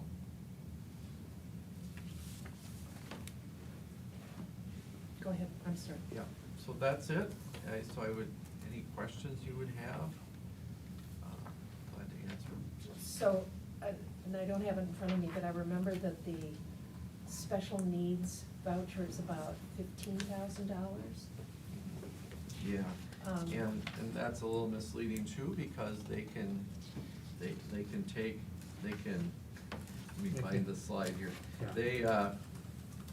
They can automatically receive that special ed voucher, but if the child costs more than that, they can be reimbursed 100% for that child, whereas we're reimbursed 33%. And that hasn't changed in how many years? It went up, what, 1-2% this year? Yeah. Okay. Yeah. All right, so the special needs voucher, okay, I get it, it's 1989, but that's a total amount of $15,000. Correct. Okay. All right, and we will be circling back to the third Friday report, but any other questions, comments? I mean, obviously, this is devastating financially to look at. If they completely remove any kind of income requirement which has been proposed, how would we as a public school continue to function? Yeah, it would just be, I think, first of all, it's a huge taxpayer cost. And, what they do with the revenue limit is probably gonna, the taxes would go so much up from the levy, they'd be less inclined to give revenue increases from the district side, cause that's taxpayer money too, so, yeah, I don't, I mean, would we? it won't go to affect referendum? us enrollment wise, I don't think that much. We don't see a lot of movement into those schools.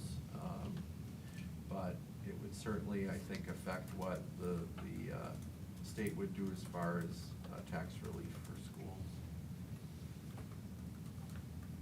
And then I had a question on the school levy tax credit. I don't remember seeing that on a property tax bill.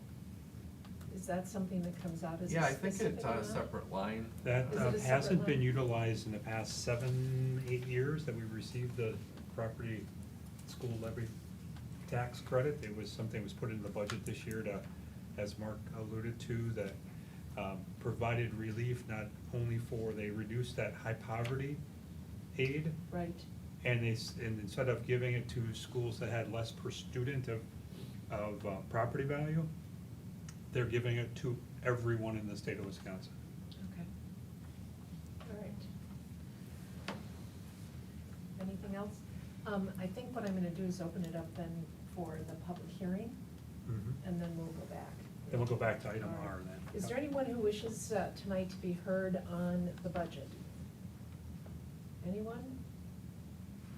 All right, then we will go back to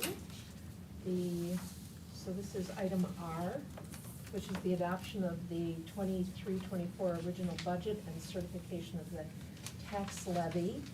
And I believe the motion would be to adopt the original amount in the, if I can even say these numbers, $165,922,071.50, and certify the property tax levy in the amount of $34,327,087. Do I have such a motion? So moved. Second. Any other discussion?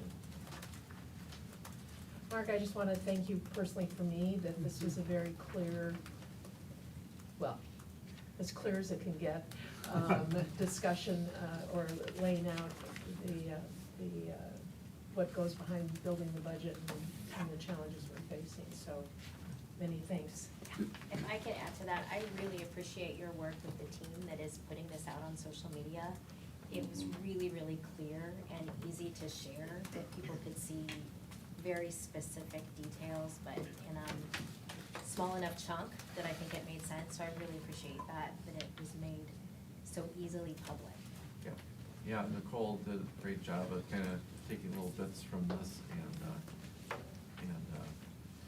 getting that out there, because I think people, the main thing is the program itself, there's not a lot of transparency to the voucher program, so I think school districts around the state have taken it upon themselves, like we have to educate our taxpayers on what this means to them, so.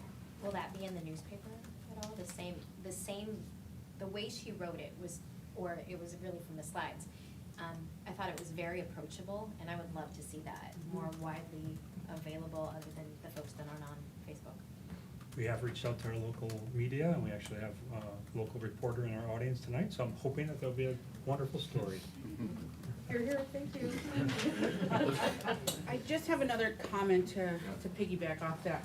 I don't know anyone else, but I am still in shock. If somebody took almost 35% of my income, I would be devastated. And we're sitting up here because we look at the future of our children and we want the best for them. And I am just appalled at that 35%. I just can't. So thank you for sharing that. Thank you for giving us an insight of that. We need to communicate that a little bit more effectively.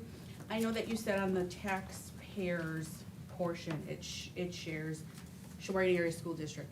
Is there a way that we can break that down where it also says Sheboygan Area School District and private schools, voucher schools? Yeah, there's been a big push from, to try to lobby to have that changed. I think that it kind of is decided by I don't know if it's the county that puts that bill out. I know there have been some counties that have done that, but most of them will not. They don't want to get involved in the politics. And we of have that. pushed our local legislators to amend that tax bill and to make it a state statute that it has to be on that way. There's not an appetite for that at this point. Yeah. And I know a couple weeks ago, we were talking about budgets and numbers, and Mark's not here to share what he had said. But he had shared with us, our other local, elected officials, they run on a budget certainly different than us, and we have to be responsible. And I don't think that there is another public sector that takes money out of the public sector to put it into a private sector. I think we're the only ones that do that, and that's a really hard pill to swallow. Mhm. All right, that being said, do we have a motion? We have a Yes, we motion do. and a second. Any other discussion? Hearing none, all in favor state aye. Aye. Any opposed? Chair votes aye. Well, thanks, Mark, and Great, the whole thank you. team. Thank Really you. appreciate it. Mark does such a great Yes, job, he so I does. appreciate you doing that. We are very blessed to have Mark. Thank you. with us, so thank you. You get an applause. Well, Yeah. Jake, good call here Wait for the till next you see I like presentation. the numbers. Sorry, Jake. All right, we are going to go back to item B, which is the third Friday enrollment. Take it away. You got it. So it's gonna look somewhat similar to what Mark showed you. Our numbers are always a little different, like he said. We're counting, as we call them, butts and seats. So that's what the third Friday looks like to us. A kid counts if he's there on the third Friday, or if he's there a day before and a day after. So if a student comes to school on the first day of school and the last day of school and skips every single day in between, you can put an amendment and count that child. So that's how it's done in the state of Wisconsin for every single district. That's the apples to apples comparison there. So we were at 9,438 kids this year. That's about 80 kids better than we anticipated. So you're seeing the drops across the county, across the state, especially in urban districts. We feel pretty fortunate with that number. You can look at our local district enrollment trends. This is a slide I think that we added last year for you, just so you could see what the county looks like, where we're trending, where other districts are trending. You saw the cohort data. Cedar Grove, Belgium did a wonderful job academically with their kids. You're going to find that enrollment trends do not go in alignment with student achievement or student growth. That's just a proven fact. And then we look at large district enrollments as well, and you can see where we come in here. Again, very comparable to other districts. This is all 2022, 2023 data.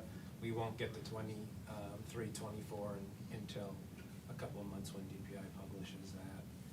And then we always just make you aware of that there's just less people and less children in the county of Sheboygan. So we make up about 50% of the enrollment of the county, and that's a hard pill for us to swallow there as far as just a declining population. Here you see it by schools. There isn't anything in this report that just really jumps out at me. You'll see some school numbers do some interesting things. Sheridan had a really nice jump this year, and a lot of students interested in 4K and things of that nature, but pretty much what we anticipated here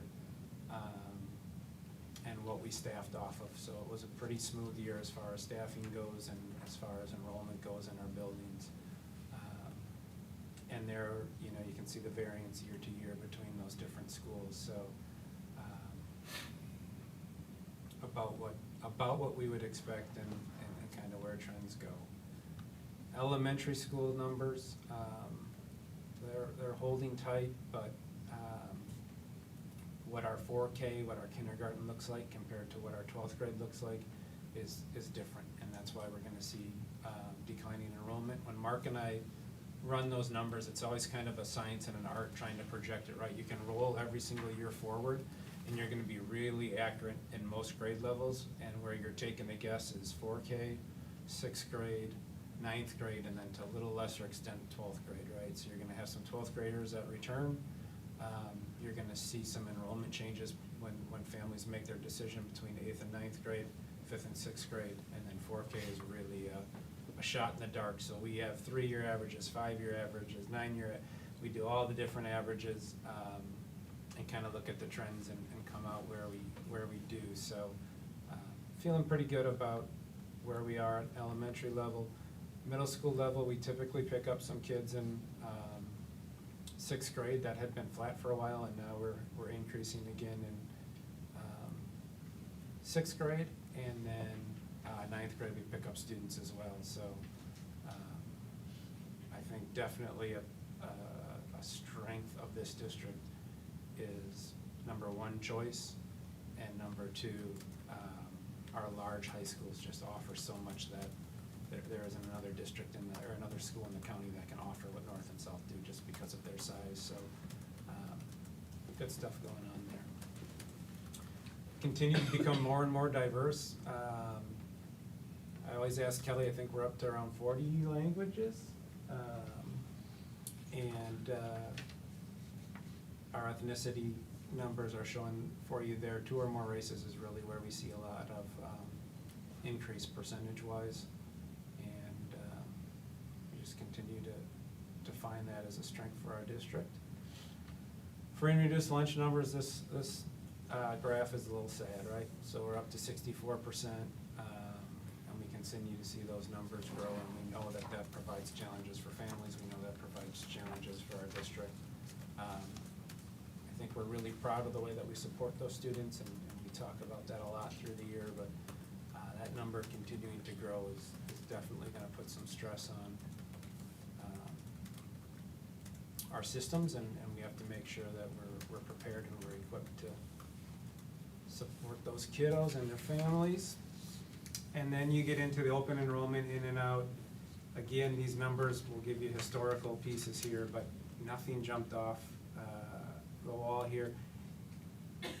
The one caveat here over time is that, remember, we stopped taking open enrollment children who are special ed because you just can't find special ed teachers. So if we were to open up open enrollment for special ed students, these numbers would, the ins and outs would be more stable or more similar. But we're just not able to do that at this point. We need to take care of the students that reside in our district. So that's what that looks like. And you can see the trends here. So we were down 23, net 23 this year for open enrollment. That's the smallest number we've had in years. Again, with special ed, if we would have accepted all the special ed kids, we would have had a positive number. So that is what it is. Mark can explain it financially. There's really no, it's not a huge financial impact to see kids leaving, but yet that doesn't feel good, right, when kids are choosing to leave your district. So we like to know why. We go through that. It's always a different reason for a different kid, and we don't get a real good theme or anything like that, but we do keep an eye on that. And read what parents write as their rationale for wanting to leave. And then here you can see our history of open enrollment by district. So again, pretty standard, pretty normal numbers there. And what you do see here, and I think it's, part of it is other school districts doing the same thing we do and not allowing special ed kids, but, and you also see it with the vouchers, right, is that you're just seeing probably a condensing of special education students. So our special ed numbers keep going up. It's more difficult for a special ed kid to choose a voucher school. It's more difficult for a special ed kid to open and roll out, et cetera. So kids who do qualify and are able to enroll out do so, and the special ed kids can't, and then the public education, special education numbers are going to rise. And we need to understand that, because we just looked at what the voucher schools get when they're getting $15,000 a kid. That student may need an hour of speech a week, right? We're getting reimbursed 33% of that. They're getting 15,000, and if they're going over the 15,000, they're getting the full amount. We have kids that cost us $60,000, $70,000, $80,000 a year. We need to provide those services legally and morally, ethically, but we're getting, we're not getting that kind of reimbursement. So this slide's an interesting one to keep an eye on. Jake, who's doing the assessments to validate the special needs? The IEPs? Yeah. Jason's team. So they have a team for initial eval that they go through when the kid Because qualifies. they're sort of backed up, right? So I mean, if that child wants, an IEP because the parents say or the teacher says they are LD, that's gonna take a while before they qualify for those funds, right? It does, but there's legal deadlines on all that. 60, 90 days, what is it, Jason? For an evaluation, once it's started, it takes 60 days to complete, then the IEP has 30 more days before you have to write it, and then That was 60 and 30? 60 and 30, so. 90 days. Yeah. That's school days too, right? No, that's 90, Cumulative? calendar days, Really? Including weekends? from the start of implementation to the end. And if the student then, qualifies with the IEP and then moves, like to, one of the, voucher schools, like St. Paul's or something like that, then that money goes with that student, right? It depends where they're getting counted on their third Friday. It depends when they move, how they move, but eventually, yes, it'll go with them. Yeah. Again, you get a 33% return. It's what calculated at one time. It was like $1,700 off the top of every single student to pay for what we have to kick in above and beyond what we're reimbursed for special ed. So when you see that, that per pupil allocation of 11,100, whatever Mark had up there, you can take $1,600 off of that. That's where we are after special education. Whereas, you can look at a voucher school, they're getting their full voucher, plus they're getting the 15,000. And we did all the work Yeah. and the expense. So, yeah, and yeah, Jason knows all about that too. That's a really good point. Yeah. So that's a hard piece and a hard pill for us to swallow as well. Look, our special education programs are second to none in the state. There's people that move to this town because they know how good we are at servicing all kids, and we are so dang proud of that. The problem is when it starts to interfere with the education of other students as well. Yeah. And that's not a place anyone wants to be. So without additional funding for special ed students, it's a train wreck. Right. So that's why that slide is here. It wasn't last year. We just need to keep an eye on that and be aware of it. Thank you. And we don't have the metrics for the voucher students, right? That's not transparent enough to us. We don't even know who the students are. And obviously, there's no open records request, there's no school board for those schools or anything like that, so there just isn't a way to get at that. So the enrollment, non-public, you can see here, 1362. And these numbers vary too. Mark and I will sometimes get different numbers here. These include 3K, Mark doesn't include 3K, et cetera, so not much of an increase across these schools historically. And that's kind of the trend line, so that's what the non-public school enrollment looks like. And again, just to summarize, we're holding our own with enrollment. These were good numbers this year. I think it was better than we expected. You never like to see declining enrollment, but we beat where we thought we'd be at. So from that standpoint, good. But there's obviously some financial concerns. Jake, how do we get free and reduced lunch numbers if all of our children now are eligible for free lunch? Yeah, it's a really good question. So there's direct cert, which means you're going to get certified because you're getting assistance from the state. So those kids we know about already, it's just in the system per se. And then when students register, parents put in their household size and their income, and then we have a calculator on our end that calculates that and determines if they would qualify for free and reduced. So that's where that number comes from. And our number is about a little bit more than 20% higher than the state average in free or reduced lunch, Clearly, on yeah, average. pretty compelling.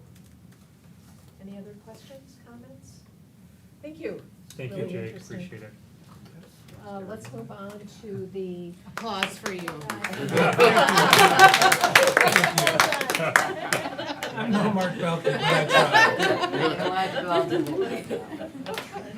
Go home with a smile on your face. All right. Okay, that took me by surprise. Me too. The 24-25 calendar proposal. You got it. This one you don't need to clap for because I'm gonna make a certain percentage of people mad at you, but it is the way it is with scheduling. So there's a couple things that are pushing this, and I put it in the exec sum for you. Prior to COVID, there was a desire to do away with early release Wednesdays. We get out about 2 hours early, depending on the school. There's a desire to get rid of those days and go to full day PD. There's pros and cons of those schedules. That's what administration was asking for, principals were asking for. saying that would be a better support to them. So we looked into that and we could do it, right, just like every other district. Most districts do. Some do early release, most do full-day PDs. So we had that all set up. We had surveyed parents. It was somewhere between 62-66% approval for going to that schedule. COVID hit, and we were doing so many schedule changes that we needed to pump the brakes on that and not confuse parents with that discussion within COVID. So we stepped back from that. And fast forward to this year, we're at a point where I think not only would the majority prefer it like we know they did prior to COVID.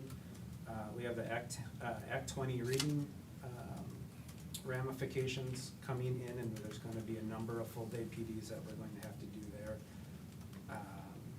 We're not set up well to accommodate that. Another thing is, and we hate to have buses drive what we do in education, but it is a reality. Our kids, we have schools where on Wednesdays they're getting out and a bus is doing a route while other kids sit at that route and wait for that route. And when they drop off all the kids, the bus comes back and picks up the second route of kids and takes them. So kids are sitting at school on Wednesday for an hour and a half while one route goes, and they're getting picked up and sitting on the bus another hour to get home because of the shortage of bus drivers. So talk with Chris in transportation about what could make his life better and the lives of our staff and students better. And he said if you could get rid of that Wednesday schedule, it would really help me. If you haven't clapped for Chris yet, we should, because that man is amazing in transportation. We are so lucky to have him.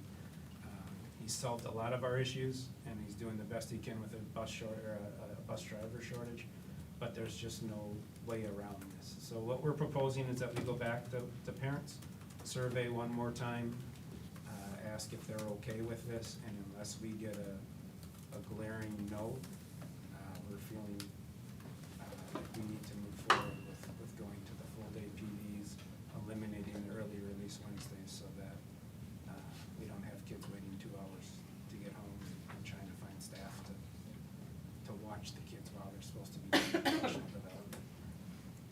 Santino. Thank you, Madam President. And this PD will be one Friday a month, or? It's about one a month. It's 9 or 10, so nothing will change as far as we're trying to keep minutes as close as possible to what they currently are, so kids won't be getting less minutes in the classroom. PD will be about the same amount of time total throughout the year. We work with Meet and Confer on where we put those days and how we do that. Usually it comes like right before or after spring break, so families can extend the break. It'll be one right before Memorial Day would be my guess, et cetera. The other piece that kind of ties to this is right now we do the snow days and then we do the emergency snow day makeup. What Meet and Confer has discussed is we would prefer to do one day. Every kid deserves one snow day a year without having to do anything. After that, let's go to virtual days. We can do that. Obviously, we learned that during COVID. We can send packets home for kids who can't use technology or aren't old enough, they don't have their Chromebooks, et cetera. So some of those emergency makeup days can become PD days, et cetera. So it doesn't extend the year. It doesn't reduce minutes in the classroom. From that standpoint, it's all pretty much a wash. It just really helps with transportation and gets our teachers a full day of training versus 2 hours at the end. Sue. I know a lot of families use Boys and Girls Club after school and early release days. Will that be an option for them on Fridays? Yeah, we'll work on that, but I can't promise that because it's so, the staffing would be so intense for a full day versus 2 hours in the morning, 2 hours in the afternoon. I don't want to put John in that spot. I don't want to put Christina in that spot. I think they'll certainly do what they can and what they can staff. Yeah, because they limit enrollment now, so for those Fridays, they could maybe just limit the enrollment. Yeah. But at different schools, I think that would be very important for a number of our working parents. Ryan. You mentioned that you've had some discussions through the Meet and Confer process. What has been overall the response of the SEA when it comes to switching from the half-day every Wednesday, or the 2-hour early release, excuse me, to the full day once a month. I think they're comfortable with it. We kind of laid out where we are and said, are you comfortable speaking for teachers? Do we need to survey? And I think they felt comfortable. Again, prior to COVID, it was 62 or 65% of teachers said they were in support of it. So I don't know what would have changed from there, but it was good conversations. We talked a lot about where days fall. There's give or take in any schedule, things they like, don't like, but we're in a good place. Hi. So I'm understanding that we haven't yet surveyed the parents, but the thing that has changed is, do we have a greater deficit in busing than we did then? And we now are going to need more teacher training days because of the reading mandate. Okay, so the need is greater than it was. The need is greater than it was before. We'll explain that. I feel like we have to survey parents, but I also feel like if parents come back and it's even a, like a 40-60 voting, like, we're gonna have to have a conversation as a board, because it's a pretty dire situation with what we're doing on Wednesdays right now. And we're asking a lot of our teachers. Sometimes we can overstaff with EAs, but a lot of times it's teachers sitting in gyms with kids, keeping the roof on until they can get on the bus when they're supposed to be in PD. It's just, it's not a good deal for our staff or for our kids. So the need is there. I think our parents will support, and we'll phrase that well, and Nicole will help us with the communications. But those are the two main concerns. Have you had any discussions about what those 9 days would be, in the sense that, are we allowing individual schools to decide how they use those 9 days, or is that coming from the district as a whole? I mean, the reading initiative is an elementary initiative primarily. The high schools, where you're doing collaboration, all the English teachers of 10th grade want to get together, they're doing that in the existing structure. Are they gonna be able to continue to do that? I'm hoping that we don't do a one-size-fits-all, top-down implementation of the 9 days. That's where I'm going. Yeah, no, what we always say there is we have to live in a gray area, and you get a little bit of everything, right? You get some staff saying they better not have off, they better not have prep if we don't have prep. You get into that a little bit and it gets tricky, but we keep saying we're gonna have to live in a gray area. The reading thing is 1 year, right? After that, that's not the sole reason to do this. Transportation's a bigger reason, but it was also, many people prefer to have a full day to devote to PD rather than teach a whole day, get out 2 hours early and then have to go get PD'd. That's a rough transition. Yeah, it's a long day. So there's a lot of benefits to this, but right now we split the PD time between the district and the school as far as who gets to control what, depending on the need, and that'll continue depending on what the needs are. Okay, I think we're ready to move along. Thank you. Thank you. Thank you, Jake.